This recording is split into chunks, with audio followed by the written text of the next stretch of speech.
If you were going to write code for instructions to serve a tennis ball using BASIC, the instruction would go something like this. You have a verb, serve, and then a noun, ball. VBA, which is an object-oriented language, doesn't work like this. It's an object-oriented language. The objects, nouns, are most important. So the instructions to serve a ball in tennis using VBA would be as follows. Ball.serve. In VBA, ball is an object and serve is a method. The basic structure of VBA has this syntax, object.method. For almost any object in VBA, there is a collection of that object. You don't have only one ball. There's a soccer ball, a basketball, volleyball, and tennis ball. When you refer to something that is a collection, you have to tell the programming language to which item you are referring. You can refer to any item by using a number.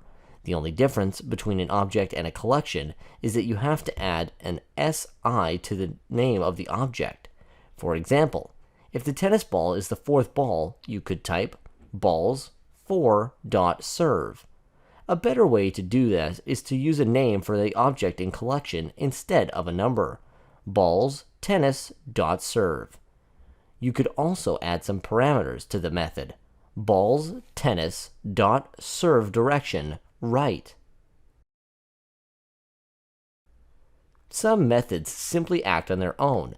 To simulate pressing the F9 key, you can use this code, application.calculate. It's also important that objects have properties. Just as adjectives describe a noun, properties describe an object. For example, an object is an active cell and has the following name code, active cell. If you want to change the height of the cell, you can. ActiveCell.height equals to 20.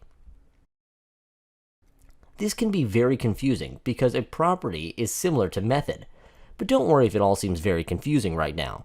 When you are writing VBA code from scratch, it is tough to know whether the process of changing a cell to red of changing the height requires a verb or an adjective.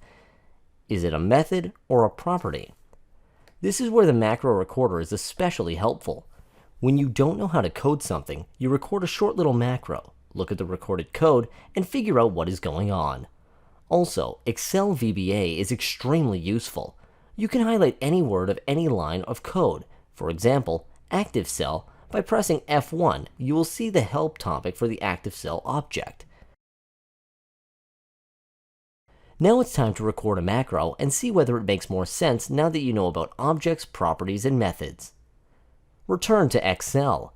From the Developer tab, press the Record Macro button.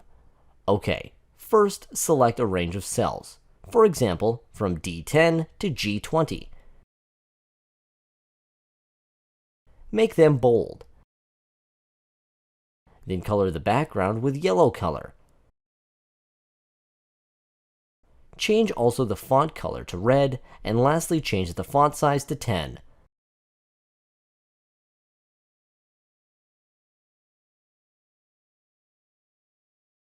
Stop recording. Press Alt plus F11 to return to the VBA editor. Here is the code.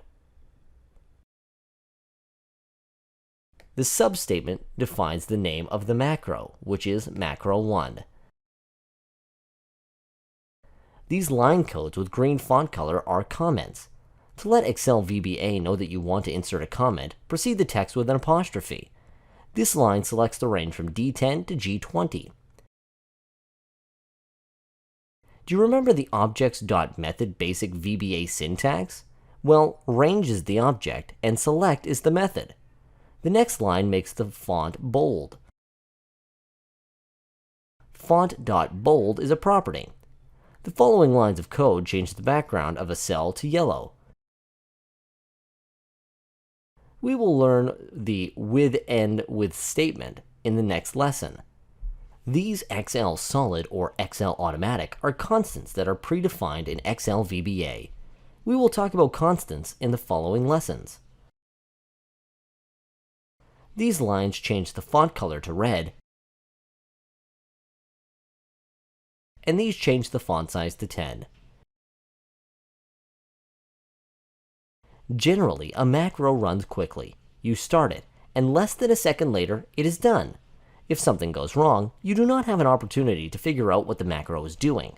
However, using Excel's Step Into feature makes it possible to run one line of code at a time. To use this feature, make sure your cursor is in the procedure you want to run, and then from the menu, select Debug Step Into. Alternatively, you can press F8. The VB editor is now in break mode. The line is about to be executed is highlighted in yellow with a yellow error in the margin before the code. In this case, the next line to be executed is the sub macro 1 line. This says you are about to start running this procedure. Press the F8 key to execute the line in yellow and move to the next line of code. Press F8 again to run the next line.